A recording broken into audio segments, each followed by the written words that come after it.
Stock futures are on the rise this morning. All three major indexes jumped at least 1% in the pre-market. Now, this comes ahead of today's retail sales report and talks from the Federal Reserve chairman. However, a massive sell-off continued yesterday. Some of the biggest drops came from travel and casino companies.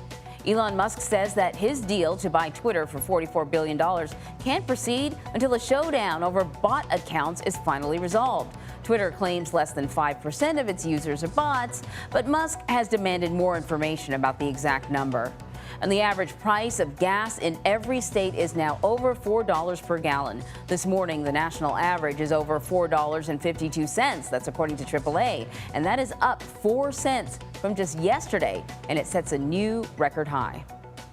2/3 of Americans are living paycheck to paycheck. As essential items like gas and groceries become more expensive, people are starting to spend money that they don't have. More and more consumers are turning to credit cards and buy now, pay later options. General Manager of Credit Services for credit and loan company Credit Sesame, Shazia Verji, is here to explain a little bit more about this. Thanks for joining us this morning. So I think this whole buy now, pay later thing has cropped up in sort of a widespread manner recently. Now you notice, like when you're buying stuff online, there's this extra little company, a little box that you can click on that I don't think was there like 5 years ago. But I don't know if people really understand. So let's talk about when you're buying online, you have many different ways to pay. You can pay on a card, or in many cases, there's buy now, pay later. What is the difference? That's right. Well, I think the first important thing to note is that consumer debt is on the rise, and it's growing at a very fast rate. And I think it's important to note how we got here in the first place. So when consumers were supported by stimulus and other federal programs early on in the pandemic, they lined their pockets with extra cash. And this extra cash created a lot of increase of demand for goods and services, and created less price sensitivity for consumers. So as demand increased and as supply couldn't keep up, prices started to rise. And so consumers are now leaning more on their credit cards for their everyday spending, and many of them are resorting to buy now, pay later options because they have 0% interest. And as we know, as the Fed is increasing interest rates, it's making borrowing more expensive. So buy now, pay later has been an attractive alternative for many consumers out there who are looking to continue their spending and kind of fulfill that demand, but potentially at a lower cost. Okay, so you have these two options where you get to pay a little bit and still get the item that you want. First one, credit card. What's the problem with paying the minimum amount on your credit card every month? Well, the problem with that is that you're going to incur fees, you're going to incur interest.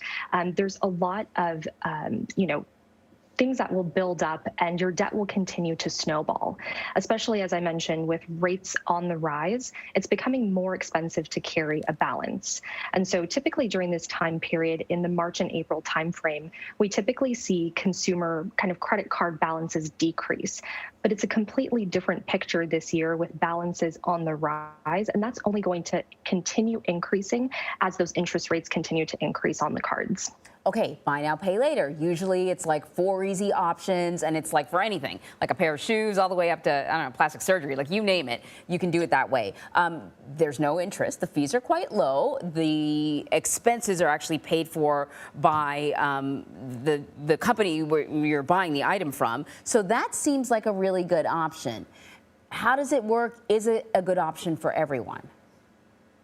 That's right. So it is typically 4 easy installments, like you said, of paying them in equal installments over a short period of time. So it's typically 4 to 6 weeks. You pay it off in a very short period of time.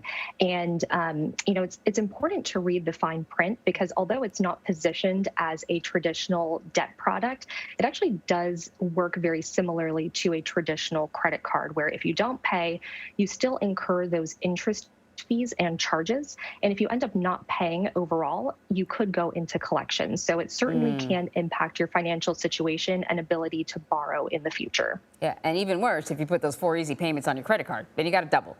Shazia Verji, thank you very much. Thank you for having me.